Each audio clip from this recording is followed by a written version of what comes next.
Congratulations on the film. The book, Papillon, was described as a modern classic of courage and excitement, and I think the movie captures that. So congratulations on that. Thank So, you. so when you guys first heard that you're gonna step into the iconic roles of Steve McQueen and Dustin Hoffman, it must be quite daunting.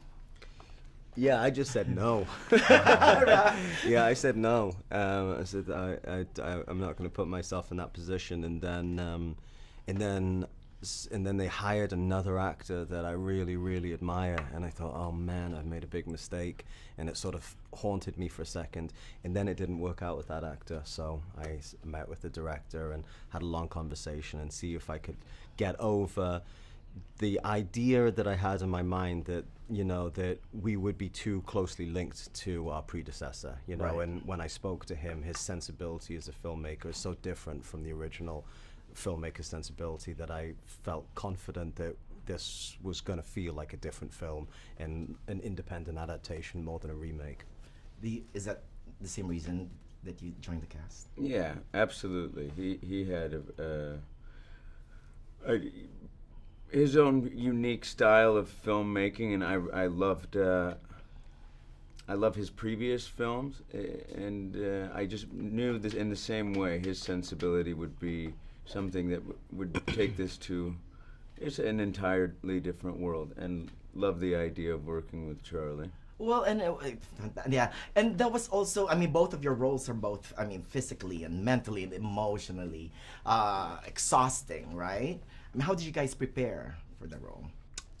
Just, you know, did a lot of reading. There was another book by a guy called René Belbenoit who wrote a book called The Dry Guillotine that was a journalist who spent a lot of time in French Guiana, had a very analytical sort of journalistic approach to chronicling his experience there, so that was an amazing resource. Obviously the original book, Papillon, and you know, spent a lot of time together discussing the material, and then obviously the time that we always spend in isolation trying to, you know, understand who these men were.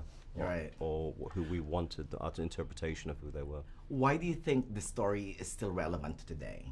Let's start with you, Mr. Rami. Well, you know, any story about incarceration is always going to be relevant as long as that exists. Yeah. Do you agree, Mr. Charlie? Yeah, I do, and I think, you know, as all great storytelling is, you know, it's like you could take this story and take it out of a prison and apply it to Wall Street or apply it to the Wild West. I think it deals with sort of the fundamental, it deals with archetypal characters and some of the fundamental questions of how do we as human beings deal with extreme adversity. Right. Yeah, well, it's a bromance to end all bromances, really. And I love your name, by the way, Papi. Yeah, Pappy. So long, That's right. Papi. Thank you. My guy. Bye-bye. Thank you, congratulations.